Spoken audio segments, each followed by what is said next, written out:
So, we just fucking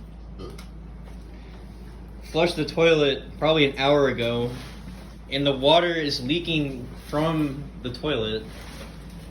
Not the actual bowl, but the fucking back of the toilet. So now the entire fucking room is flooded with water. Toilet water. Toilet water. It's fucking on our clothes and shit. By our electronics, like it's fucking dripping. What? I'm not fucking. Dude, this is ridiculous. Oh man. Still better than Fort Benning though.